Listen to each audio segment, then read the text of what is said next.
ఒక చర్చ కూడా జరుగుతుందట. చూడాలి మరి ఎంక్వైరీ చేస్తే కానీ ఏం జరిగిందో తెలియదు. ఇప్పటికే ఖాళీ బూడిదైన డెడ్ బాడీలను గుర్తించలేక DNA టెస్టులు చేస్తూ ఉన్నారు. ఆ కుటుంబాలకు పరిహారం ఇస్తాము, వారికి అండగా ఉంటామని చెప్పేసి కేంద్ర ప్రభుత్వాలు చెప్తా ఉన్నాయి. ఇక పిడుగుపాటుకు 6 రైతులు బలంటూ ఒక వార్త కనిపిస్తుంది. పొలంలోనే ప్రాణాలు విడిచిన అన్నదాతలు, 12 మందికి గాయాలు, ఇద్దరి పరిస్థితి విషమం. ఆదిలాబాద్ జిల్లాలో వేర్వేరు ప్రాంతాల్లో ఘటనలు, రాష్ట్రంలోని పలు ప్రాంతాల్లో భారీ వర్షాలు. హైదరాబాద్లోని షేర్లింగంపల్లిలో అత్యధికంగా 14 సెంటీమీటర్ల వర్షం నమోదు. వ్యవసాయ పనుల్లో నిమగ్నమైన అన్నదాతలను పిడుగులు బలికొన్నాయి. ఒకరు ఇద్దరు కాదు, ఏకంగా 6 పిడుగుపాటుకు పొలంలోనే ప్రాణాలు వదిలారు. మరో 12 మంది రైతులు తీవ్రంగా గాయపడ్డారు. ఆదిలాబాద్ జిల్లాలోని భేలా, గాదిగూడ మండలాల్లో గురువారం జరిగిన ఘటనలో విషాదాన్ని నింపాయి. ఆదిలాబాద్ జిల్లాలోని గాదిగూడ మండలం పిప్రి గ్రామానికి చెందిన 13 మంది రైతులు పంట చేనులో విత్తనాలు విత్తుండగా అకస్మాత్తుగా భారీ వర్షాలు కురిసింది. దీంతో వీరంతా సమీపంలోని గుడిసెలోకి వెళ్ళి తలదాచుకున్నారు. అదే సమయంలో గుడిసెపై పిడుగు పడంతో 4 రైతులు, పెందూరు మాధవరావు 43, పెందూరు సుజాత 17, ఇక సిండాం రాంబాయ్ 40, మంగం భీంబాయ్ 30 అక్కడికక్కడే మృతి చెందారు.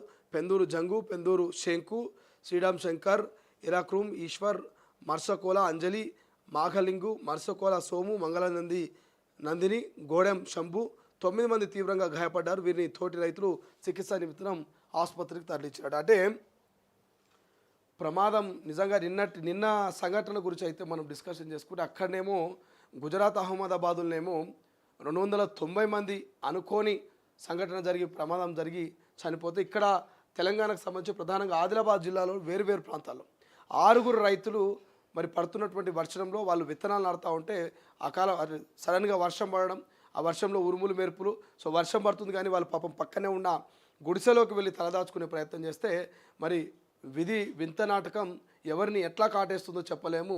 మరి ఆ రైతులు అదే పొలంలో ఉన్న ప్రాణాలు బతికించుకుంటలేము. పాపం వాళ్ళు పడుతున్న వర్షం నుంచి తలదాచుకుందామని గుడిసెలోకి పోవడమే వాళ్ళు చేసిన తప్పేమో. ఆ గుడిసె మీదే పిడుగుబడి మరి 6 వేరువేరు చోట్ల చనిపోయారట. 12 మందికి తీవ్ర గాయాలైనాయట. పిడుగు పాటు ఎట్లుంటుందో తెలుసా? కనురెప్ప కొట్టేలోపే పిడుగుపడి ప్రాణాలు తీసుకొని పోతుంది. కనురెప్ప కొట్టేలేప ఆ పిడుగుబడి ప్రాణాలు బలిగొని పోతుంది. అటువంటి సందర్భాలు ఎన్నో జరిగినాయి. సో రైతులు నిన్న విత్తనాలు నాటుతూ ఉంటే పాపం ఆ ప్రమాదం జరిగిందట. సో దయచేసి మేము చేతులు జోడించి చెప్తా ఉన్నాం, పోయిన ప్రాణాలని తిరిగి తీసుకురాలేం, కానీ ప్రమాదం నుంచి మనం బయటపడాలంటే కొంత జాగ్రత్తగా ఉండాల్సిన అవసరం ఉంది. దయచేసి రైతన్నలు, వర్షం పడే సూచన మీకు అందరికంటే ముందు రైతులకే తెలుసు. రైతన్నలకు వర్షం పడుతుందా పడదా అనేది మీరు ఒక హాఫ్ అన్ అవర్ 1 అవర్ ముందే పసిగట్టగలరు. పశువులు పసిగట్టగలవు. అక్కడటువంటి పశు సంపద మేకలు కానీ అక్కడ ఉన్నటువంటి ఆవులు కానీ ఇవన్నీ కూడా వర్షాన్ని పసిగట్టగలవు. మబ్బులు మూసుకున్న సమయంలోనే వర్షం పడుతుందా పడదా పసిగట్టగలవు. రైతన్నలకు ఇంకా చాలా అనుభవం ఉంటుంది, వర్షం వచ్చే సూచన ఉందా లేదా, పడుతుందా లేదా అని. సో దయచేసి అటువంటి సూచన మీకు తెలుసు. మీరు కొత్త ప్రమాదాల నుంచి బయటపడాలంటే సేఫ్ జోన్లో ఉండండి. దయచేసి మీకు ఎక్కడైతే సేఫ్గా ఉంటుందో అక్కడికి వెళ్ళే ప్రయత్నం చేయండి. దయచేసి ఈ ఉరుములు మెరుపుల సమయంలో భారీ వర్షాల్లో మీరు బయటికి వెళ్ళకండి. ప్రమాదాన్ని కొని తెచ్చుకోకండి రైతన్నలారా. దయచేసి కేవలం రైతులే అని కాదు, సామాన్య ప్రజలు ప్రతి ఒక్కరు కూడా మరి ఈ వర్షాల సమయంలో, ఈ ఉరుముల మెరుపుల టైంలో మీరు బయటికి వెళ్ళకండి దయచేసి. ఇక హైదరాబాద్ లాంటి మహానగరంలో రాత్రి ఇష్టం వచ్చినట్టు కొట్టింది వాన. ఎక్కడికక్కడ డ్రైనేజీలన్నీ పొంగి పొరలై. సో దయచేసి ఎలక్ట్రికల్ పోల్కు దగ్గరగా ఉండకండి. చెట్ల కింద దయచేసి ఎక్కడ చెట్టు విరిగి పడే అవకాశం ఉన్నదో చెప్పలేము. చెట్టు మీద పిడుగులు పైన ఆశ్చర్యం లేదు కాబట్టి చెట్లకు, కరెంటు పోల్స్కి, దయచేసి డ్రైనేజీలకు, పొంగుతున్న వాగు వంకలకు మీరు దూరంగా ఉండే ప్రయత్నం చేయండి. జస్ట్ మనం రిక్వెస్ట్ చేస్తూ ఉన్నాం.